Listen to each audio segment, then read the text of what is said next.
You're listening to a Frequency Podcast Network production. The Brock and Dalby Podcast. This is the Brock and Dalby Podcast. Welcome to Wednesday. My name is Brock. I'm Dalby.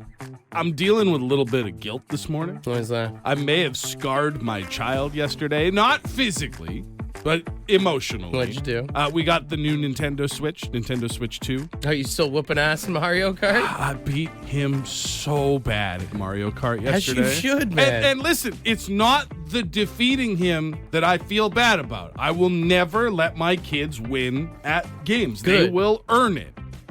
But I was talking a lot of smack. I think I've realized Mario Kart brings a monster out inside of me. Like, as I'm passing him, I am just running my mouth the entire time. And he's 8, and he probably doesn't deserve that. That's okay. I think you're setting him up for the real world. I mean, it took me until I was 19 to beat my dad in pool, till I was 25 to beat my dad in darts. Damn. And he still, when we play, he still beaks me the entire time. Like, when you were on that losing streak up to 19 and you're lining up a shot in pool, is he across the table just running mouth? Oh, every time I miss a shot or like ring one off the corner or something. But you best believe the first time I ever beat my dad, I let him have it, man. Like, That's just it. It does feel like a rite of passage. Like, I will say, for all the smack that I talk to Marcus when we're playing these games, one day he will beat me. He will pass me in a game of Mario Kart, and he will finish first. And on that day, if he turns around and just starts throwing chirps, I will accept it. I will not fight back. I honestly think parents who let their kids win, I think that's worse than the whole participation trophies thing. The thing is just you can't let your kids believe that they're good at something, because eventually they're going to go out and do that thing against other people. Exactly. Who do not want to let them win. You want your kid to be the spaz kid at a sleepover because he lost a game of Mario Kart? No, your kid needs to be able to lose before they can be able to win. I just don't know if the competitive nature is something that I'm worried about passing on to him, though. Because I think there is also a difference between, like, you can play against your kids and you can teach them that you can lose with dignity.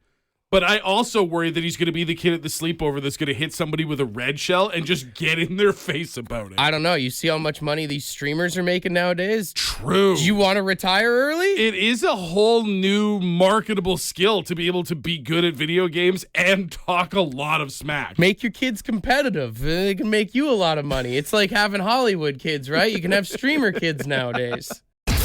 This is the Brock and Dalby Podcast. We've got friend of the show, Billy, on the phone. What game gets really competitive in your house? Well, there are many things, but Monopoly, like, we even have a trophy I got at Value Village. And like I said, my wife, Julie, she won't play anymore because there's certain properties and you try to make a deal and then you got to throw in some cash. It gets vicious. It's Dude, bad. you know how many family nights have been ruined because of Monopoly? Right? Yeah. Well, it's not necessarily bad. It's in being inflexible. Come on, I gave you this, and I'll give you a park place too, and I'll throw in $200, and you're still saying no. I already got Boardwalk. Fine. You know what? I'm never playing with you again. I don't care if you're 11 years old. If your family game night of Monopoly has never ended in someone yelling at each other, then you haven't played Monopoly before. Absolutely. If no one's flipped the board, you're not taking it seriously enough. Right there. I'm going to be the symbol. No, I'm going to be the symbol. It's just, never mind Risk, Crokinole, and everything else. There are no friends in Monopoly. There are no friends in Risk. That game he mentioned at the end, I have seen absolutely devastate rooms full of people that I would consider to be close friends. Board game nights are supposed to be fun, and they usually end in an argument. Candyland, Risk, even Mousetrap can do that to someone. The idea of naming a game Sorry and making part of the rules that you have to apologize when you screw someone over, it is not a good idea. A great way to kind of get a good rub of someone, like especially if you're hanging out with like new couples, is to play games. Oh, absolutely. Like you can watch couples absolutely crumble in a games night. I saw someone texted Uno gets heated at my house, and I feel like that's a good, like, everybody knows Uno. You can watch people start yelling about like, well, that's not how I play. Everybody has their own rules. Oh, everybody's having fun playing Uno until they get the reverse card. Until they get the +2, +4, +8. Yeah. Now we're getting a divorce. The Brock and Dalby A Podcast. recent study has shown that adults waste an average of 18 months of their life just sitting in traffic and things like that, doing nothing, wasting their time. So if you added up like all the times you sat in traffic, it would add All up the to little that? things of like sitting in traffic, waiting in line, maybe you're at a waiting room, small things that are not under your control that cause you to have to sit and wait or your time to be wasted adds up over the average adult's lifespan to about 18 months. Damn. Reclaiming this time would give you a year and a half of free time to do whatever you wanted, but instead, you're watching a guy with his blinker on sit in a straight lane.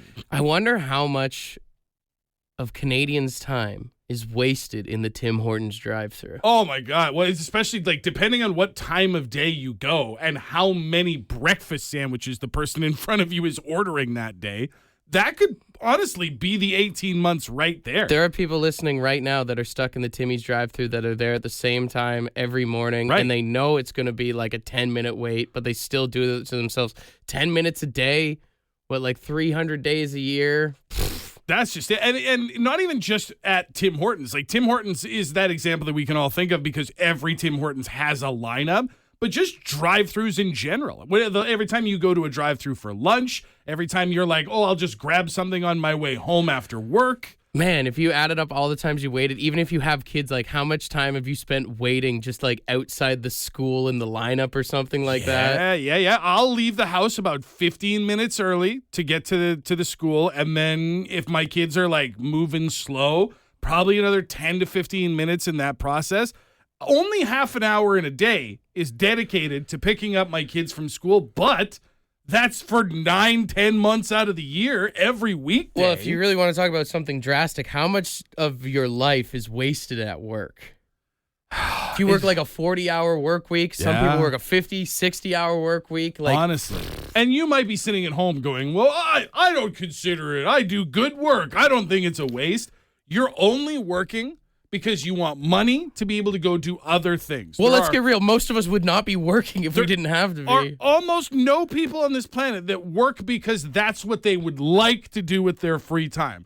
So when you think about it, it is kind of a waste because we could just be living if we had a little bit of different society. And for every cigarette you take, that takes 5 minutes off your life. well, that's reclaiming your time. that's what that I'm is. taking it back the only way I know how. The Brock and Dalby Podcast. The Brock and Dalby Podcast.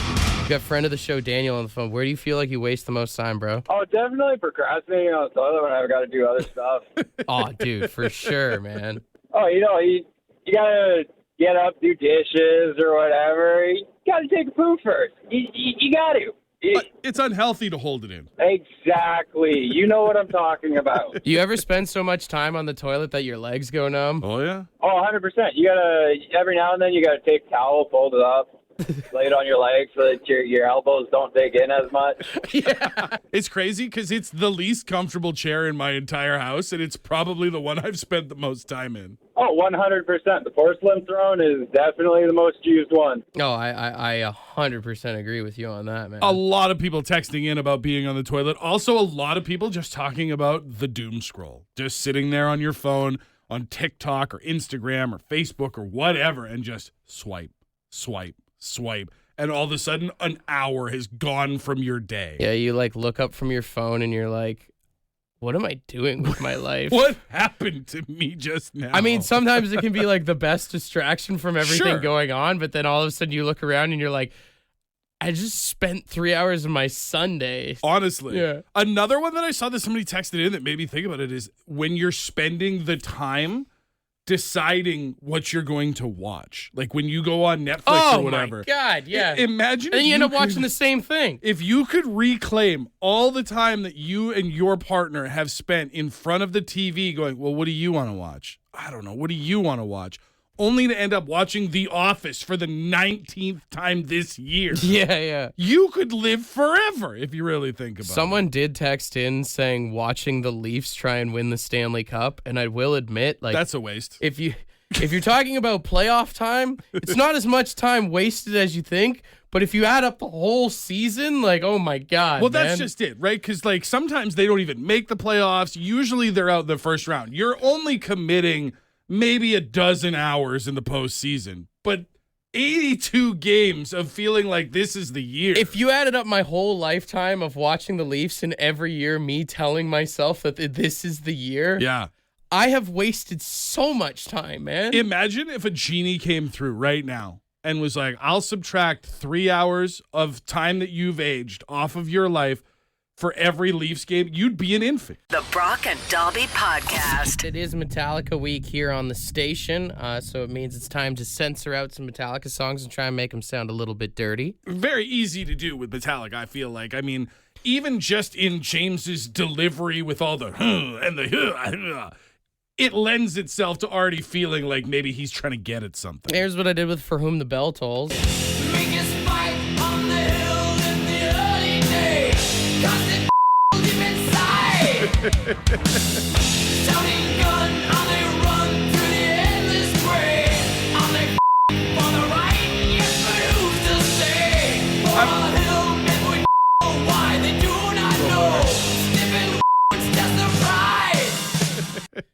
I mean, anything deep inside is just begging for censorship. Oh, absolutely. Absolutely. Wherever I May Roam works too.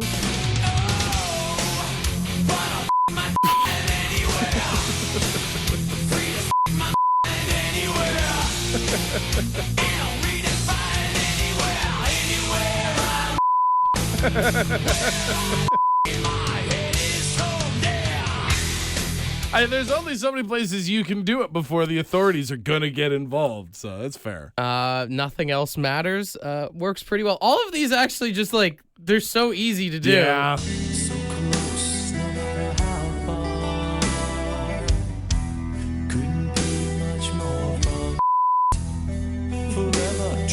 Nothing Else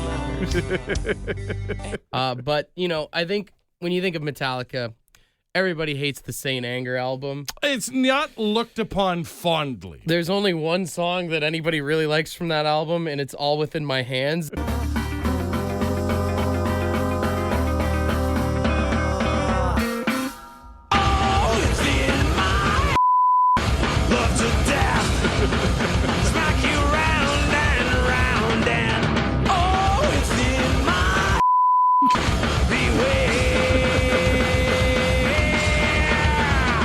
Now, if only there was some way to censor that damn drum. The Brock and Dobby Podcast. We're still trying to figure out if we can do a watch party for the Aussie final show coming up in a few weeks there. And I was thinking if we can't like secure a bar or like a venue to do it at, maybe what we could do is we could have an Aussie watch party. I don't know if there's any graveyards out there Oh. that would let us put up a little projector or something. We could all post up around the tombstones. It That would be would be very cool. fitting, wouldn't it? Also, maybe get a hold of like the Via Rail people. It'd be fun to watch Ozzy on a train. Yeah. That could make a fun watch party. I mean, the Wi-Fi would probably be pretty bad, but still. And I was thinking, you know, watch parties are becoming like a really big thing. Even I've seen online the Kingston Pen does watch parties of like the Alcatraz movie or like Shawshank Redemption sometimes. Ooh, what was that Nick Cage movie from The Rock? Yeah. That would be sick to watch like it at Alcatraz would be amazing. What would be a cool movie to have a watch party for at a very specific place? I mean, even if you think back in like the end of the 90s there, they had a huge watch party in Times Square for the last episode of Seinfeld, which is very fitting, right? That's right. Yeah. What's that movie where all the kids got detention? Breakfast Club? Watch that in the library. I think that'd be pretty cool if you set up like a big projector and stuff. Yeah. People could be dancing around. We could all wear denim jackets. Or even places from movies that are real. Like there's, what's the tower called in Die Hard? Nakasaki Tower? Or Nakatomi Plaza. Nakatomi Plaza. That's a real building Yeah. in Los Angeles. If they set up a huge projector on the side of it around Christmas time, everyone should watch Die Hard. That'd be a sick idea. That would be cool. And I mean, we've seen, because like they have those projectors that can cover an entire NHL-sized piece of ice.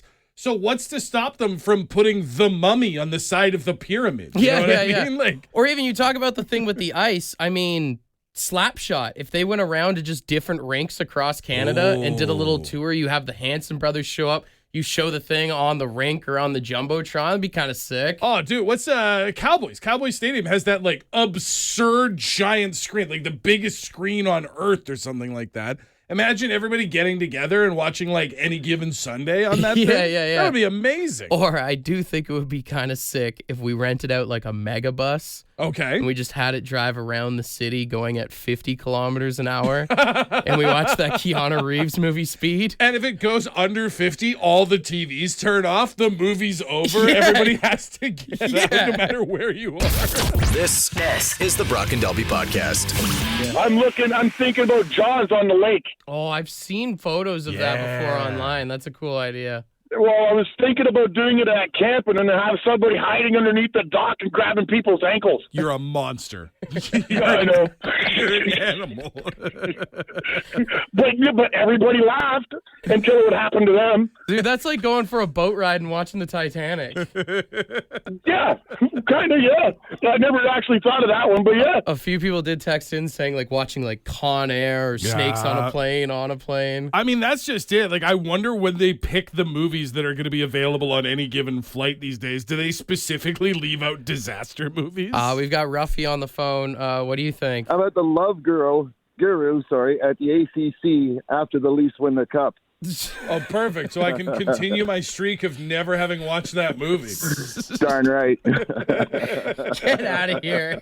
I'm done with you. Have a good one, boys. Bye. The Brock and Dalby Podcast. After learning yesterday that Mambo No. 5 is indeed a sample of an old jazz song, I went down another rabbit hole trying to figure out rock songs that are used as samples in other songs. And one that blew my mind off the top is, I mean, we all know this Eminem song, right? Oh, yeah. Now, this is a sample of actually an old jazz song. There's a guy named Labis Sharif, and he made this song way back in the day, and it's actually just a little riff in the middle of a song. Hear the bass? Okay, yeah. Oh. Now, fun fact, as I did more digging into this, apparently he actually shut down Eminem and Dr. Dre from using this because of all the homophobic slurs and stuff that he was using. It was pretty dicey at the time, yeah. This guy is an openly gay man himself, and he said, you cannot use my song and your song until you clean it up. So what they did was they sent him the clean version of the song. Like the radio edit? He approved that, which then approved all edits of the song. Oh. And he was very pissed off about that. Understandably. I mean, you think that you're dealing in good faith, but I mean, yeah, it's spot on. If you'd have told me that was just a karaoke cut of Eminem, I'd have believed you. But there's so many of these rap songs that have used rock songs. I mean, of course, there's Vanilla Ice using Under Pressure. Diddy used The Police at one point, but one that also kind of I never realized before is, you've heard this before. Oh, Paper Planes, right? Paper Planes, right? Did you ever realize that this is actually a Clash song? No. Yeah, so this is using the opening riff from a Clash song here, Straight to Hell. Oh. Just kind of pitched a little bit differently. Yeah, jazzed up a little bit. Changing the kick drum there. Damn, that's spot on, yeah. It's popped up a little bit. Another one, if you're into like 90s rap music, you've probably heard this. Black Knight, a clear white moon. Warren G. Oh, yeah. Regulate, right? Absolutely. That is taken from a Michael McDonald song, if you can believe it or not. Really? Hell yeah, Michael McDonald. It's kind of cool, right? He suddenly got a lot more street cred than I thought. The final one here that I want to show you is, it's not a rap song, but do you remember the Destiny's Child hit Bootylicious? Oh, I still listen to it to this day. Well, does this sound familiar to you at all? I mean, other than being the song I wake up to most mornings, I can't think of what other song it is. That is a sample of Stevie Nicks. Oh! The Edge of 17. Well, yeah, sure it is. How did I not pick up on that. That song's like 20-something years old. I never realized that. It's like been hiding in front of our faces this whole time. But yeah, as soon as you play them back to back like that, it's like, well, of course it's copy and paste. And now that I know that, I'm officially going to refer to The Edge of 17 as Bootylicious Part 1. The Bootylicious prequel? The Brock and Dalby Podcast. The Brock and Dalby Podcast. What do you want to do now? I got an idea. How about you all sit there quietly while I make dad noises? All right, we've got $100 in Lotto 649 tickets for tonight's draw. $28 million on the gold ball jackpot. If nobody wins that, is a guaranteed $1 million prize, plus the classic jackpot of $5 million. All right, we have got 3 contestants on the line for dad noises, and it was suggested to us to do the noise of a dad stubbing his toe. This is important. You cannot swear. Just like if you're a dad at home and you stub your toe, you can't swear in front of the kids. You can't swear on the radio, but we still need to feel your pain. Could you give us an example, Dalby? Son of a... Oh, my God. It's a lot of grunting. It's a lot of, like, alternative words. But we also need to feel your pain, okay? That's just it. We need to be able to understand that you have just possibly broken a toe. If you are not one of our 3 stubbers, that does mean that you are a judge. I do not like that. So 762-555, let us know who the winner That is. sounds offensive. We'll start with line 1 here. Stubber number 1, what's your name? Devin. Devin, all right, we need to hear your best dad toe stub. Can you do that for us? Yeah. All right, let's hear it. Little pussy, damn kid. I like how he blamed the kids in there. Damn kid. Could have been a Lego, who knows? Maybe, yeah, I guess. All right, Devin, good job, man. Good start. Stay on hold, all right, buddy? That was a lot. That Yeah. kid's going to therapy. All right, let's go to line 2 here. Hey, good morning. Who's this? Darren. Darren, all right. Can you do a dad toe stub for us? Ow! Who moved that couch? Oh! It is a classic dad move to be like, this couch has been here 20 years. Who put this here? Who moved it? This Yeah. wasn't here yesterday. All right, good job, man. Stay on hold, okay? All right, we got one more caller here. Caller number 3, what is your name? Dan, Dan, all right. What do you think of your fellow stubbers this morning? I think I can do a little better than that. All right, high expectations. Let's see what you got.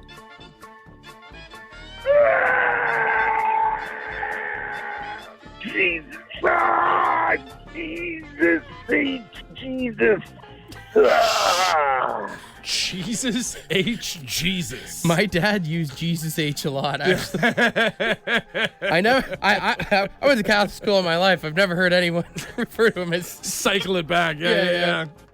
All right, Dan, thank you. Stay on hold. All right, we weigh out the options now. 762-555. Who do you think it is? First of all, a round of applause. All 3 of our competitors did not cuss, which I was very nervous about the entire time. Yeah. I did like, I thought Devin's was interesting, blaming the kids. I like Darren's version of the who moved this. Mm-hmm. But I might start using Jesus H. Jesus around my house. I'm not going to lie. What's the text line saying here right now? I'm seeing a lot of number 2s. I think a lot of people like the blaming the object itself. That's just it. Why is this couch here? Who put this here? This hasn't been here before. It's a classic dad move. All right, we'll go with line 2. That's what everybody wants. Yeah. Congratulations, man. You get yourself a ding and a round of applause and $100 in Lotto 649 tickets, all right? Yeah. If you do happen to win the big jackpot tonight, got some nickels and dimes for the boys over here? I gave you half. Oh, Jesus H. Jesus. All right, my man. Do us a favor and stay on hold, all right?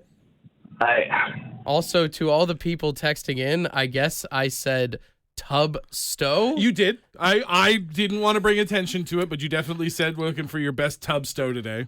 Just saying, if anyone's looking for a new band name, tub stow would look pretty sick on a t-shirt, would it not? Absolutely. The Brock and Dalby Podcast. Would you rather Wednesday? Would you rather Wednesday? All right, let's get weird. 762-555. Got a lot of would you rather questions in here. First one says, would you rather be a merman or a centaur? Oh, Half fish or half horse? I feel like merman is very limited in that you have to live in the ocean. Yep. And as far as we know, there's not a whole lot going on in there other than, other fish. Mm-hmm. I feel like centaur would be pretty sick. I feel like you could at least make a good living at the circus. Yeah. Racing people and stuff, too. Yeah. Although, if you were the merman, would they let you in the Olympics? First of all, you're going to have to get transported there like the zebra in the helicopter. Yeah, They're going to have to fly you in. I feel like that would be cheating, right? Because you've got a fishtail. They would at the very least have to let all the other swimmers wear some sort of prosthetic. Dude, it's 2025. We're all equals. What do you mean? Not in that situation, no. Those are very different. That's like saying, can I have a horse run the 100-meter? Someone said, would you rather have a moose in your house breaking stuff constantly or a skunk in your backyard that sprays you once a month? What, is it spraying me once a month? That sucks. If it's just spraying, I feel like you can put up with that. I know I have a skunk in my neighborhood because the smell will waft in sometimes. A moose in your house will probably kill you, though. But think about it like this. A moose in your house, great insurance claim. Sure, I guess. And you kill it. You got a freezer full of moose meat for an entire summer. The problem is that one, I don't have a freezer, and two, I don't know that my insurance covers moose. Yeah, well, get a package. I'm sure there's one for that. I'm going to need a new policy before the moose moves in. Someone said, would you rather wax your Franken beans? I've never heard that one before. Ugh. Or shave your head? I already do. Yeah. Shave my head. Sorry, I should really clarify. I already shaved my head. If you could go back in time to when you had hair. Like, would I wax my groin if it meant my hair would grow back? Yes. God, maybe. Probably, right? Honestly, yeah. If you told me right now, if a witch came in here and was like, if you wax your privates, you will grow a full head of hair like you had in your teens. I was going to say, go back a bit there. Yeah, I think I would do it if it was like a one-time thing. If it was regular upkeep, probably not. Someone said, would you rather be a hot dog or a hamburger? I think I'd rather be a hamburger, right? It's a little more... Basically, if you're a hot dog, you're stuffed into a tube with God knows whatever else. Yeah, but at least if you're the hamburger, you're on your own. Look at us right now. We're basically hot dogs. Oh, I don't like that. All right, we'll wrap up with one here. Would you rather fight 100 Keebler elves or 100 Oompa Loompas? I think you got to go Keebler elves on that. I don't trust the Oompa Loompas, man. There's no way 100 Oompa Loompas are fighting fair. Those elves are shifty, but those Oompa Loompas, have you ever watched Charlie and the Chocolate Factory before? Everything they do is A, organized, synchronized, and B, shady. Imagine getting your ass kicked while someone's singing to you. That would suck. That would suck so bad. There's at least a dozen of them singing a song that rhymes about your demise, while the other 88 are kicking you in the face. The last thing you hear before you die is oompa, oompa, oompa dee dee. This is the Brock and Dalby Podcast. Ed's word of the day. Let's see what he's got. Good morning. Today's word is cognomen. Cognomen. What?